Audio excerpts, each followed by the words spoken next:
তুমি কি নিয়ে এসছো? ও বাবা, অনেক বড় ট্রাক তো। এই চলো চলো, মুহাম্মাদের ট্রাক দেখাবে, দেখি দেখি। আসসালামু আলাইকুম। বছর শেষ হয় কিন্তু নুহার খেলনা কেনা যেন শেষই হয় না। তাই সন্ধ্যার দিকে বাবার সঙ্গে গিয়ে সে আবার খেলনা কিনে নিয়ে আসছে। এই এত বড় একটা ট্রাক তার নাকি অনেক ভালো লাগছে, সেটা পেয়ে খুবই খুশি। তো যাই হোক, ট্রাকটা সাজানোর জন্য সে আমাকে দিয়ে চকলেট কিনে নিয়ে আসছে। সে অনেক সুন্দর করে চকলেট সাজাইছে, চিপস কিনছে, আরও কিনছিল, কিন্তু সেগুলো এতগুলো একসঙ্গে ট্রাকের ভিতরে আটতেছিল না। আর এগুলো নিয়ে সে এখন যাবে উপরে। আর চারতলায় গিয়ে দেখলাম এখানে সবজি টবজি একবারে ছড়াই ছিটে আছে। ছোট ভাবি রসুন কাটতেছে, তার সাথে দেখতেছি দিয়া বুড়িও হেল্প করতেছে। সবাই বসে পড়ছে আর আমরা এখন একটু পরে সবাই ছাদে যাব। ছাদে গিয়ে পিকনিক খাবো, 31শে ডিসেম্বর বলে কথা। আর এখানে সন্ধ্যায় নাস্তার ব্যবস্থা করে দিয়েছিল চাচি। তো এই তো খাবার রেডি, সবাই মিলে খাওয়া দাওয়া করছি। আর মাশাআল্লাহ এই ছবিটা এত সুন্দর হয়েছে, যেটা এই যে দিয়া বুড়ি আঁকাইছে। দিয়া অনেক সুন্দর ছবি আঁকায়, আর ওকে এই জন্য অনেক বেশি ভালো লাগে, কারণ ছবি আঁকা তো আমার অনেক পছন্দ। নাস্তা খাওয়া শেষ করে আমি আর দিয়া বুড়ি ছাদে চলে গেছি। দিয়া লাইটের ব্যবস্থা করছিল, তারপর আমাদের রান্না শুরু হয়ে গেছিল।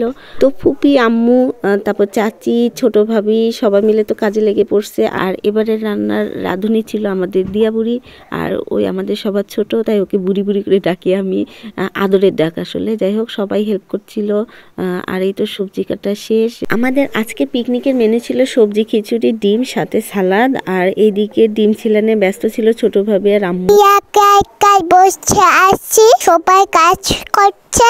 আমি বাবাকে মিস করছিলাম, আমাকে কেউ কোলে নিচ্ছিল না, আমার ভালো লাগছিল না, আমি অনেক মন খারাপ করছি।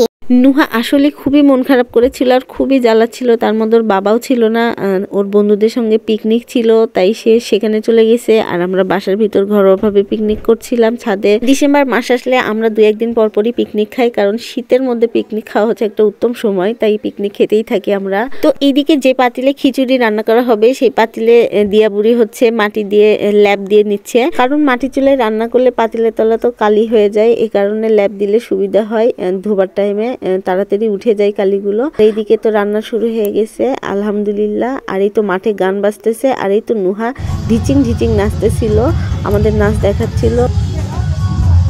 চাচির গাছে দেখলাম কি সুন্দর বেগুন, টমেটো ধরে আছে, মাশাল্লাহ মাশাল্লাহ। আমি আর নুহা সত্যি অবাক হয়ে দেখতেছিলাম, দেখে খুবই ভালো লাগতেছিল। প্রত্যেকটা গাছে ঝাঁকে ঝাঁকে এরকম ধরে আছে, মাশাল্লাহ। যতটা সময় পাই গাছে দেওয়ার চেষ্টা করে, আর তার চেষ্টার ফল আসলে বৃথাও যায় না। তো এদিকে আমরা টাটকা একবারে ধনের পাতা তুলছিলাম, ভাবি তুলছিল, তুলে সেগুলো আমরা সালাতে দিব এই জন্য। তো আমরা টাটকা তুলে টাটকা খাচ্ছিলাম। এদিকে তো দিয়া বুড়ির রান্না প্রায় শেষের দিকেই। তো যাই হোক, অনেকক্ষণ ভাবে রাখার পর সে নামাই ফেলছে, আর তারপরে সে আমাদের খুলে দেখাচ্ছিল যে দেখো আপু কেমন হয়েছে। মাশাল্লাহ, সামনে থেকে এত সুন্দর হয়েছিল।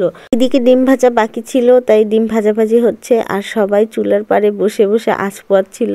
ঠান্ডা হুট করে ভালোই পড়ছে। আর এই তো আমরা সবাই রান্না শেষ করে এখন লুডো খেলতে বসে পড়ছি, আর সবাই মিলে খুব মজা করে ঠান্ডার মধ্যে লুডো খেলছিলাম। আর মোবাইল টোবাইল সব মনে হচ্ছে কুয়াশার পানিতে ভিজে যাচ্ছিল, এত পরিমাণে ঠান্ডা পড়ছে। রাতে যতটা সময় বাড়তেছিল তেমনটা ঠান্ডা অনেক বেশি পড়ে যাচ্ছিল, চারিদিকে পটকা ফুটাচ্ছিল, আর হ্যাপি নিউ ইয়ারের সময়টা অনেক কাছে চলে আসতেছিল। আর আমরা এইদিকে গরম গরম খাবো দেখে তাড়াতাড়ি সবাই মিলে বসে পড়ে গেছি।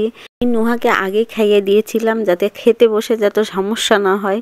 আর যাই হোক, এদিকে নুহার বাবাকে আমরা মিস করছিলাম। আর খাবার মাশাল্লাহ অনেক ভালো হয়েছে, দিয়া বুড়িকে অনেক ধন্যবাদ। তো আলহামদুলিল্লাহ আমরা তো পেট ভরে খাইছি সবাই। আর এইদিকে চাচি নুহার বাবার জন্য আর আমার আব্বুর জন্য রেখে দিছে। আর এই তো খাওয়া দাওয়া শেষ করে এবার চাচিকে বলতেছি একটু পাতিলটা দেখি, পুরো পাতিল ফাঁকা, পোড়া ভাতগুলো চাচি মুরগির জন্য রেখে দিছিল। তো যাই হোক, সবাই মিলে পিকনিক খাইছি আলহামদুলিল্লাহ। এখন আমরা যাবো, বাই বাই। চাচি একটু বাই বাই দেন তো।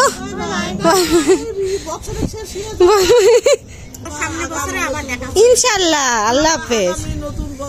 নতুন বছর আবার শুরু হবে।